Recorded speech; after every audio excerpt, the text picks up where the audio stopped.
Close your eyes for a moment and imagine this. You are a young Igbo child in the late 1700s, living in a small farming village surrounded by yam fields and thick forests. You wake to the sound of drums and laughter. Your people are celebrating the New Yam Festival, a symbol of life, fertility, and abundance. But tonight, those same yams, the pride of your land, will be used to feed you and 1,000 of others across the ocean as captives in chains. This is not just history. This is the dark truth of the Igbo slave trade, a story of capture, betrayal, survival, and resilience. And by the end of this episode, you will understand how one of Africa's proudest people were torn from their homeland, marched to the coast, and shipped across the Atlantic in their tens of thousands. Yet, you will also see why their spirit could never be broken.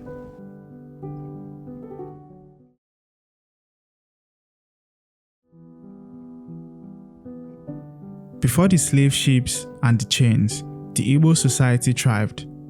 The Igbos lived in decentralized communities across southeastern Nigeria, stretching from Nsukka in the north to Owerri and Bende to Arochukwu in the east.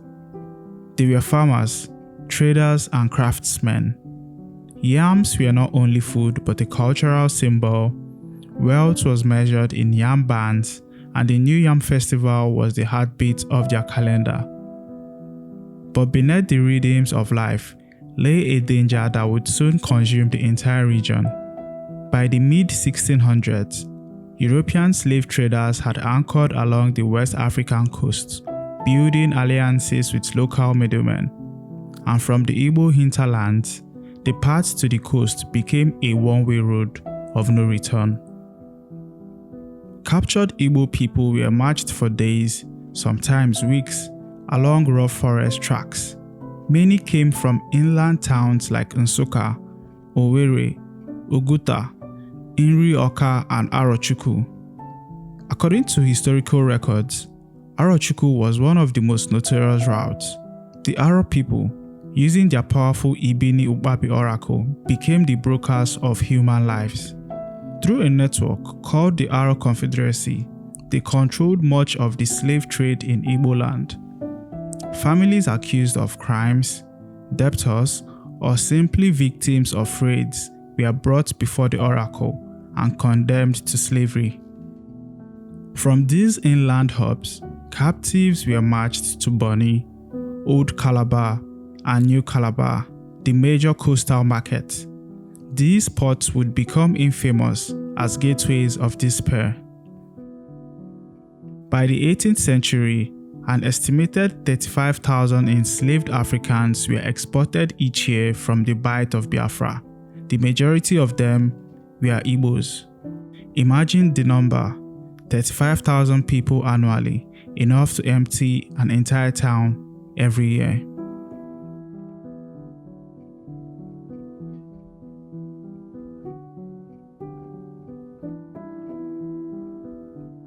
Bonny, once a fishing village in the Niger Delta, rose to become one of the largest slave trading ports in West Africa.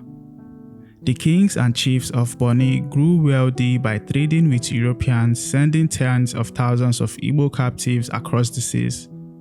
Old Calabar, controlled by the Efik, was another epicenter. Here, Aro traders delivered their captives from the hinterlands and sold them to European merchants, the British, the Portuguese, and the Dutch. Slave ships lined the river, waiting to be filled. Eyewitness accounts describe the Calabar markets: men, women, and children standing in chains, branded with hot irons, inspected like cattle. For many, this was the last time they would set foot on African soil. There is a bitter irony that cannot be ignored. The Igbo hinterlands not only supplied slaves but also yams, the very food that sustained enslaved Africans during the Middle Passage. European traders purchased thousands of yam tubers in Bende and Arochukwu, loading them alongside human cargo. These yams became rations on the long voyage across the Atlantic. So the very crop that once symbolized Igbo life and prosperity was transformed into a tool of survival, but survival in chains. This detail is chilling. The same yam festival celebrated in freedom became a bitter echo on slave ships as Igbo captives ate their homeland's food while staring into the endless ocean. Before we continue, it's important to note something often misunderstood. The Igbos themselves had forms of servitude: the Ohu, domestic slaves, and the Osu, ritual slaves dedicated to shrines. But these were not the same as chattel slavery in the Atlantic world. The Igbo communities, descendants of slaves, could eventually be absorbed into kinship networks. They had humanity, identity, and in some cases, paths to belonging. But once captured and sold to European traders, all humanity was stripped away. The Atlantic slave trade reduced Igbo men, women, and children into mere property. Their names, families, and futures erased in the ledgers of European merchants. Historians describe the march from inland towns to the coast as a journey of tears. Children, as young as 6, were bound together with ropes around their necks. Mothers carried infants while weeping for the children they had lost. Anyone too weak to continue was beaten, abandoned, or killed. For captives taken from places like Nrioka or Nsukka, the walk to the coast could take over a week. Exhaustion, hunger, and disease claimed many before they even saw the ocean. And for those who survived, what awaited them at Bonny or Calabar was even worse: a slave ship, the start of the Middle Passage. Part 1 of this story ends here, on the beaches of Bonny and Calabar, where thousands of Igbo captives stood in chains, staring at the vast Atlantic Ocean.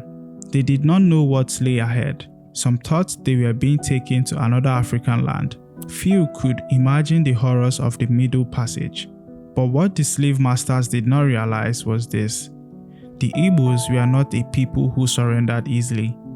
In part 2, we will uncover the Middle Passage itself, the resistance that made Igbo captive feared by the oppressors, and the legendary story of the Igbo landing, when a group of enslaved men and women chose death over bondage.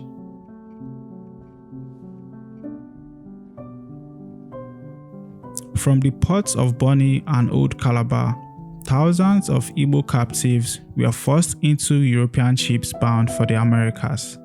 The voyage could last between 6 weeks and 3 months, depending on weather and winds. On board, the enslaved were shackled wrist to wrist, ankle to ankle. They were given minimal food, often yam porridge mixed with beans and very little water. Disease spread quickly. Dysentery, smallpox, and measles claimed countless lives. It is estimated that between 10% and 20% of all enslaved Africans died before ever reaching the Americas. For the Igbos, the tragedy carried a unique dimension. They were known not only for enduring this nightmare, but for resisting it in ways that terrified slave masters. European traders recorded a pattern. Igbo captives often resisted violently. Some staged uprisings at sea, but perhaps even more striking were the reports of mass suicides. Many Igbos believed that deaths in the waters would return their spirits home to their ancestors. Some jumped overboard, chained together. Others refused food until starvation took them. This resistance left such an impression that in the Americas, planters often described Igbo slaves as hard to break. In fact, some slave masters avoided purchasing Igbo captives altogether, fearing they would rebel or refuse bondage. One chilling account from a British captain noted, "They are the most unruly slaves we purchased from the Bight of Biafra, inclined to melancholy and death." The famous example of Igbo resistance came not at sea, but in the Americas. In 1803, A group of Igbo captives were shipped to Savannah, Georgia, aboard a vessel called the Whaley. After surviving the Middle Passage, they were sold to plantation owners who forced them onto small boats to be transported inland to St. Simon's Island. But the Igbos had other plans. According to local oral history, as the boats approached the shore, the captives overpowered their captors, marched into the waters, and drowned themselves together, singing in Igbo as they all went in. This event became known as the Igbo Landing. It was remembered as an act of collective defiance, choosing death over slavery. In African American folklore, it is sometimes said that the Igbos flew back to Africa, carried by the power of their spirits. To this day, Igbo Landing is honored as a symbol of resistance, courage, and the refusal to be broken. The memory of Igbo resistance spread throughout the Americas. Planters described them as intelligent, proud, and rebellious. Stories circulated of Igbos refusing to work, feigning illness, or inspiring revolts among other enslaved Africans. In places like Virginia, Jamaica, and Haiti, Igbo captives became central to uprisings. In Jamaica, the term Red Igbo was used for enslaved people who were considered stubborn and prone to rebellion. In Virginia, Igbo slaves were part of several resistance plots, including work slowdowns and escapes. It was this reputation, this unyielding spirit that earned them the fear of slave masters. For the oppressors, the Igbos were not just labor, they were a risk, a threat, a reminder that slavery was never fully secure. Imagine it, the sounds of waves crashing outside a slave ship, the creak of chains, the muffled cries of a mother who has just lost her child in the dark, and then a voice singing softly in Igbo, a hymn of resistance, a prayer to the ancestors, a promise that though their bodies were bound, their spirits remained free. This is what made the Igbos unforgettable in the story of slavery, not just their suffering, but their refusal to surrender their humanity. Those who survived the Middle Passage found themselves scattered across the Americas, in the Caribbean, Brazil, Cuba, Virginia, and Georgia. Some were auctioned the moment they landed, their identities stripped, their names changed. But even here, the Igbo spirit survived. Their language, their customs, their beliefs quietly shaped the African diaspora. From spiritual practices like Obie in the Caribbean to folk tales and songs in the American South, traces of Igbo cultures lived on. The Middle Passage was meant to erase them. Instead, it carried their legacy across oceans. Part 2 ends here with the Igbos scattered across the New World, bruised, enslaved, but unbroken. Their resistance terrified their masters, and their spirits carried across the seas, planting seeds of culture and courage that would endure for centuries. In the next part, we will follow that legacy, how Igbo slaves influenced the Caribbean, the Americas, and beyond. We will uncover the hidden Igbo fingerprints in the music, spirituality, and revolts of the diaspora, and we will reflect on how the dark truths of their enslavement became the foundation of survival and memory.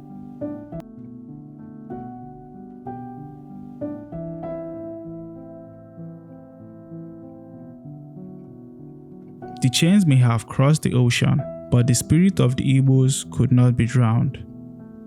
When the ships finally reached the Americas, the Igbos were scattered across ports from Virginia to Jamaica, Cuba to Brazil, and Haiti to the deep American South. Auction blocks replaced the markets of Bonny and Calabar. Men, women, and children were lined up, inspected, and sold to the highest bidder. Here, their names were stripped away. Chike became Charles, Chukwudi became John, Nneka became Annie, But behind every first new identity was an Igbo heart that remembered home. The Caribbean was one of the largest destinations for Igbo captives. In colonies like Jamaica, Barbados, and Trinidad, they made up a significant portion of the enslaved population. In Jamaica, planters used the term Red Igbo for lighter-skinned Igbo captives, but more than their complexion, it was their reputation that stood out. The Igbo were considered intelligent, resourceful, and resistant. Folklore and spiritual traditions in Jamaica, such as Obie, a form of African spiritual practice, carried clear Igbo elements. Even today, Jamaican proverbs and songs bear traces of Igbo language.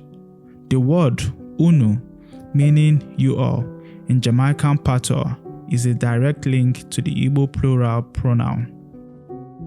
In the American colonies, Igbo captives were most concentrated in Virginia, Maryland, South Carolina, and Georgia. Records show thousands arriving through ports like Charleston and Savannah. In Virginia, Igbo slaves were heavily involved in tobacco plantations. In South Carolina and Georgia, they labored on rice fields. But the spirit of defiance was never far. Plantation records tell of Igbo work slowdowns, escape attempts, and outright refusal to submit. The most famous example remains the Igbo landing in Georgia in the year 1803. But beyond that legendary act, the Igbos left subtle but powerful marks on African American culture. Elements of Igbo music, call and response singing, and folklore merged into what would become the roots of African American spirituals and blues. The influence of Igbos also reached Haiti, where enslaved Africans rose up in the late 18th century to overthrow French colonial rule. The Haitian Revolution of 1791 to 1804 was the first successful slave revolt to create an independent Black republic. Historians note that Igbo captives were among those who fought in the rebellion, bringing with them a fierce tradition of resistance. The Igbo concept of Chi, personal destiny, or spiritual force, is said to have influenced the Haitian emphasis on spiritual power in resistance. Here, the Igbos were not just victims, they were warriors in the fight for freedom. Despite centuries of forced assimilation, Igbo culture survived in fragments across the Atlantic. In Cuba, elements of Igbo religious practice merged into Santeria. In Jamaica and the American South, words like unu, meaning you all, and soso, meaning only you, survived directly from Igbo language. Folk tales, drum patterns, and communal call and response singing, hallmarks of Igbo tradition, became the backbone of American diasporic music. Even in cuisines, the presence of yam dishes, stews, and communal eating reflect Igbo heritage. The slave trade attempted to erase the Igbos, but instead it carried their culture to new lands, where it adapted, survived, and still whispers today. What makes the Igbo story so powerful is not only the pain of enslavement, but the refusal to accept bondage as destiny. From mass suicides on slave ships, to Igbo landing in Georgia, to quiet acts of rebellion on plantations, the Igbos showed again and again that freedom was worth more than life itself. This spirit terrified slave masters, but it inspired generations of the enslaved. It reminded them that no matter how tight the chains, the human spirit could resist. Today, millions of people across the Americas unknowingly carry Igbo ancestry. DNA studies reveal strong Igbo roots among African Americans, Jamaicans, Haitians, and Afro-Brazilians. In Georgia, the Igbo landing is remembered as a sacred site of resistance. In Jamaica, proverbs and patois echo Igbo speech. In African American churches, the call and response worship style resonates with Igbo communal traditions. The story of the Igbos in the slave trade is not just about loss. It is about legacy, a legacy of resilience, memory, and the refusal to surrender identity. The dark truth of the Igbo slave trade is one of the most painful chapters in African history. From the yam fields of Owerri to the slave markets of Calabar, from the suffocating holds of the Middle Passage to the plantations of the Americas, the Igbos endured unspeakable suffering, and yet, through their resistance, their culture and their spirit, they left an indelible mark on the world. The yams that once fed free families became rations on slave ships.